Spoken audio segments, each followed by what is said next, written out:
د رحمان مبارکه سوره چې د قرآن عظیم الشان 55مه سوره ده په مدینه منورې کې را نازله شوې ده. 88 مبارک آیاتونه لري. تلاوت او پښتو ترجمه یې له لومړي آیت څخه اورئ. بسم الله الرحمن الرحیم. د الله په نوم چې ډیر زیات مهربان پورا رحم لرونکی دی. الرحمن علم القرآن خلق الإنسان علمه البيان. رحمان خدای دی چې د دې قرآن ښوونه یې کړې ده. همغه انسان پیدا کړ او ده ته یې غږېدل ور زده کړل. الشمس والقمر بحسبان والنجم والشجر يسجدان. لمر او سپوږمۍ د یو حساب پابند دي او ستوري او بوټي او ونه ټول سجده کوونکي دي. والسماء رفعها ووضع الميزان ألا تطغوا في الميزان وأقيموا الوزن بالقسط ولا تخسروا الميزان. اسماني اوچت کړ او د عدالت تله یې کېښودله. د دې غوښتنه دا ده چې تاسې د عدالت په تله کې خلل مه اچوئ. په انصاف سره سم صحیح تول وکړئ او په ترازو کې ډنډې مه وهئ. والأرض وضعها للأنام فيها فاكهة والنخل ذات الأكمام والحب ذو العصف والريحان فبأي آلاء ربكما تكذبان. او الله زمکه د ټولو مخلوقاتو لپاره وغوړوله. په هغې کې هر راز زیاتې خوندورې میوې دي. د خرماو ونې دي چې میوې پر پوښونو کې نغښتې دي. راز راز غلې دي چې په هغو کې واښه هم وي او دانې هم. او هم د ریحان بوټي شته چې ډیر ښه بوی لري. نو ای پیریانو او انسانانو تاسې به د خپل پروردګار کوم نعمتونه دروغ وګڼئ؟ خلق الإنسان من صلصال كالفخار وخلق الجان من مارج من نار فبأي آلاء ربكما تكذبان. انسان لکه دوړي غوندې کړنګي دونکې وچې ورستې شوې خټې څخه پیدا کړ او پیری د اور له شغلې څخه پیدا کړ. نو ای پیریانو او انسانانو تاسې به د خپل پروردګار د قدرت کوم عجایب دروغجن کړئ؟ رب المشرقين ورب المغربين فبأي آلاء ربكما تكذبان. دواړه ختیځونه او دواړه لویدیځونه د ټولو مالک او پروردګار همغه دی. نو ای پیریانو او انسانانو تاسې به د خپل رب کوم قدرتونه دروغ وګڼئ؟ مرج البحرين يلتقيان بينهما برزخ لا يبغيان فبأي آلاء ربكما تكذبان. دوه سمندرونه یې خوشې کړل چې سره یو ځای شي. بیا هم د هغو ترمنځ یو پرده حایله ده چې هغوی ترېنه تجاوز نه کوي. نو ای پیریانو او انسانانو تاسې به د خپل پروردګار د قدرت کومې نښانې دروغجنې کړئ؟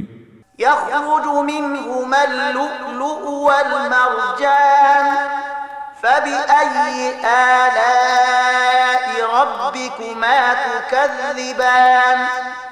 له دغو سمندرونو څخه ملغلرې او مرجانونه راوځي. نو ای پیریانو او انسانانو تاسې به د خپل پروردګار د قدرت کوم کمالونه دروغجن کړئ؟ وله الجوار المنشآت في البحر كالأعلام فبأي آلاء ربكما تكذبان. او دا بیړۍ د همغه دي چې په سمندر کې د دنګو غرونو په څیر لوړې پورته شوي دي. نو ای پیریانو او انسانانو تاسې به د خپل پروردګار کومې لورینې دروغجنې کړئ؟ كل من عليها فان ويبقى وجه ربك ذو الجلال والإكرام فبأي آلاء ربكما تكذبان هر څه چې پر دغه ځمکې باندې دي فنا کیدونکي دي او یوازې ستا پروردګار چې د جلال او درناوي خاوند دی پاتې کیدونکی دی. نو ای پیریانو او انسانانو تاسې به د خپل پروردګار کوم کمالات دروغجن کړئ؟ يسأله من في السماوات والأرض كل يوم هو في شأن فبأي آلاء ربكما تكذبان په ځمکه او اسمانونو کې چې هر څوک دي ټول خپلې اړتیاوې له همغه نه غواړي. هره شیبه هغه په نوي شأن کې دی. نو ای پیریانو او انسانانو تاسې به د خپل پروردګار کوم غوره صفتونه دروغ وګڼئ؟ سنفرغ لكم أيها الثقلان فبأي آلاء ربكما تكذبان ای د ځمکې پیټو د انسانانو او پیریانو ټبرونو ډیر ژر به ستاسې د کړو په حساب لاس پورې کړو. بیا به وګورو چې تاسې د خپل پروردګار کومې لورینې دروغ ګڼئ.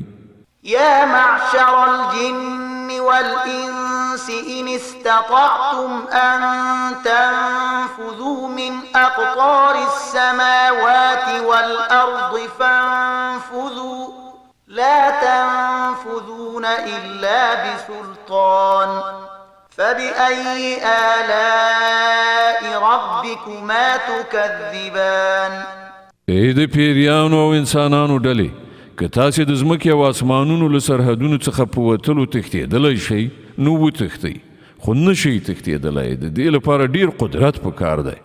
تاسې به د خپل پروردګار کوم قدرتونه دروغ وګڼئ؟ يرسل عليكما شواظ من نار ونحاس فلا تنتصران فبأي آلاء ربكما تكذبان که د تېښتې هڅه وکړئ نو پر تاسې به د اور شغلې او لوګی خوشې کړی شي چې تاسې د هغو مقابله ونه کړی شئ. ای پیریانو او انسانانو تاسې به د خپل پروردګار د کوم قدرتونو انکار وکړئ؟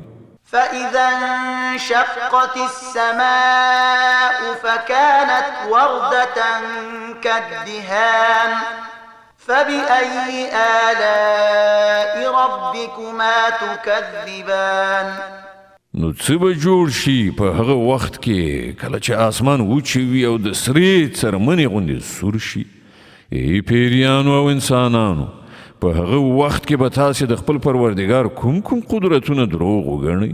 فيومئذ لا يسأل عن ذنبه إنس ولا جان فبأي آلاء ربكما تكذبان په هغه ورځ کې به له کوم انسان او له کوم پیري نه د هغه د ګناه د پوښتلو اړتیا نه وي. نو به کتل شي چې تاسې دواړه ډلې د خپل پروردګار له کومو لورینو څخه انکار کوئ.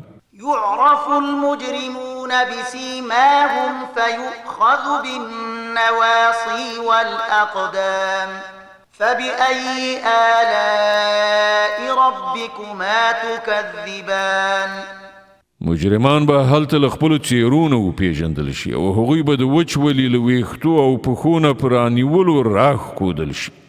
په هغه وخت کې به تاسې د خپل پروردګار کوم قدرتونه دروغ وګڼئ؟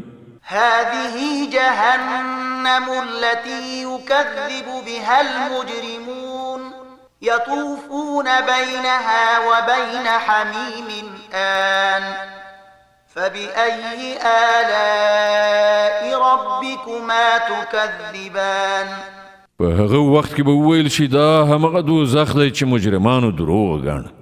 د همغه دوزخ او خوټېدلو اوبو ترمنځ به هغوی راوړېدونکي وي. نو بیا به تاسې د خپل پروردګار کوم قدرتونه دروغ وګڼئ؟